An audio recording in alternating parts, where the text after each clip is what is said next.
We know about globalization, or do we? It's a process that emerges most strongly at the very end of the 20th century and continues strongly into the 21st century.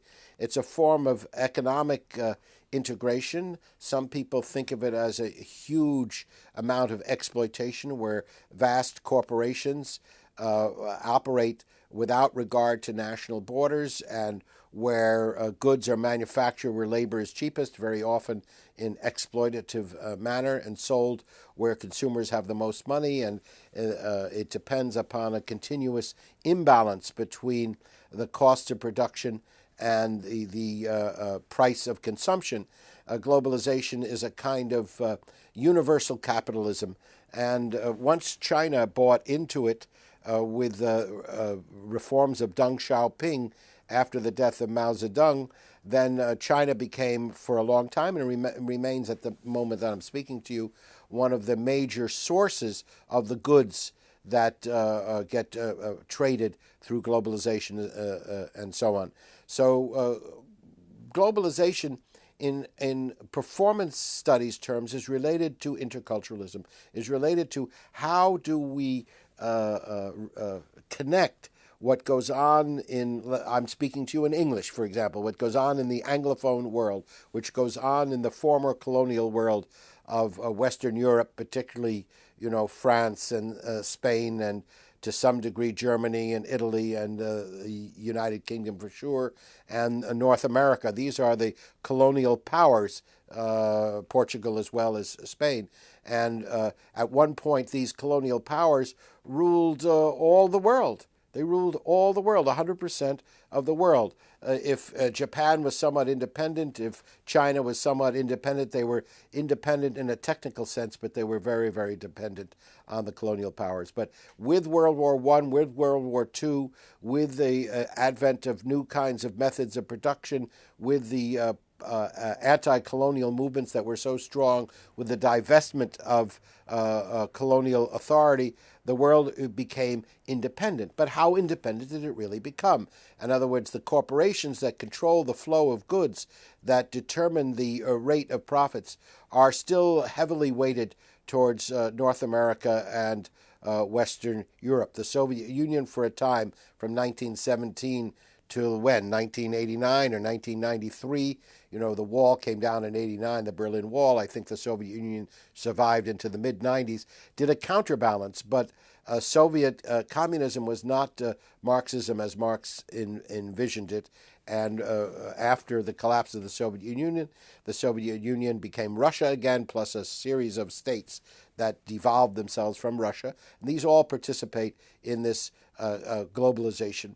Now, interculturalism is a relationship among the various cultures of the world, and there's a huge and important debate. Is Western aesthetics, is my very textbook an attempt to impose a certain kind of Western philosophical and aesthetical and performance theoretical approach on all the world's performances? I can't be the judge of that. I can only operate myself from within my culture. I can try to get a kind of grasp on what it would be like were I an Indian, where I've spent lots of times in India, were I Chinese, where I also spend a lot of time in China. But I can only do that through empathy. I was not brought up in New Delhi or Calcutta or Beijing or Shanghai or in the rural parts of these countries. So I'm not sure to what degree performance studies is a continuation of colonialism. Some of the critiques of performance studies have said this.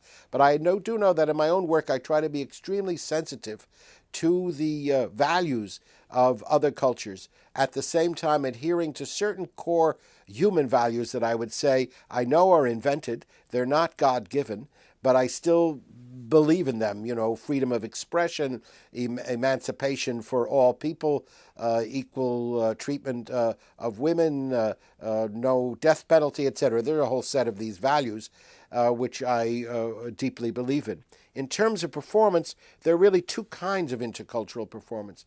And there's the horizontal intercultural performance, typified very much by Guillermo Gomez Peña, whose work is represented in the textbook, who really is bicultural. He relates between Mexico and the United States, and by extension between the Anglophone and the Hispanic phone cultural divisions that begin at the Rio Grande, in other words, Latin America, and the northern part of North America, Mexico and Canada, and he enacts the contradictions between these two. In other words, there's a kind of mutual dependence.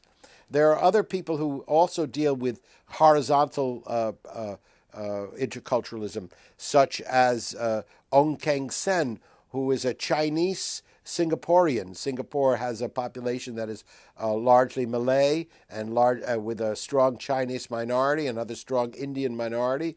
And Ong Keng Sen is from the Chinese part of that, and he does his flying circus theater, which brings together artists from all over Asia, and they perform in relationship to each other. So a kabuki dancer and a buto dancer next to a Chinese Jingju performer, next to a wayang kulit shadow puppetry from Indonesia. So these kind of intercultural horizontal performances take different vantage points from different parts of the world and put them together, sometimes very uncomfortably.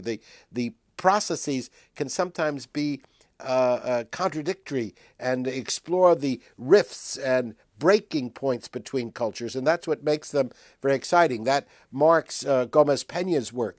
Ong Keng Sen is much more integrative and harmonious. Then there's people like Eugenio Barba, who worked with Grotowski early on, and Eugenio has what he calls the International School of Theater Anthropology, ISTA, where he brings people from particularly Asian forms to the West, and he tries to map out a Eurasian style of performance, a certain kind of bodily behavior, not in terms of narration, but in terms of body stances, gestures, and training. In addition to horizontal interculturalism, there's vertical interculturalism. This is something most radically promulgated and practiced by Grotowski. Here, an individual tries to go up and down, as Grotowski says, the higher connection to the most extreme and highest form of spiritual connection down into one's own cultural past. So when he was working with Thomas Richards, who was the man to whom Grotowski entrusted his artistic heritage, Grotowski worked with Richards on developing his connection, Richards' connection to Haitian Yan Velu, which is a form of dance that is related to voodoo. Now, Richards himself is not Haitian, but his father is Jamaican. Now, Jamaica is not Haiti. Jamaica was an English colony. Haiti early on separated itself from France in the Toussaint Louverture Revolution of 1804, but Haiti remains, a lot of the Haitian language is a French language, but Richards has a kind of Caribbean connection, and he tries to, working with Grotowski, he tries to go deep into himself to find his cultural roots, and that is kind of like a personal archaeological dig where you go down layer after layer after layer into your own past and into your family's past, into your culture's past, and you try to make connections from these layers to make the vertical connection, what Grotowski called art as vehicle. Art is the vehicle for making these kind of connections. So you have those two kinds of interculturalism. The one that is horizontal, very often dealing with contradictions, though sometimes harmonious, and the vertical one, which is extremely personal, in which you try to find your own deepest roots.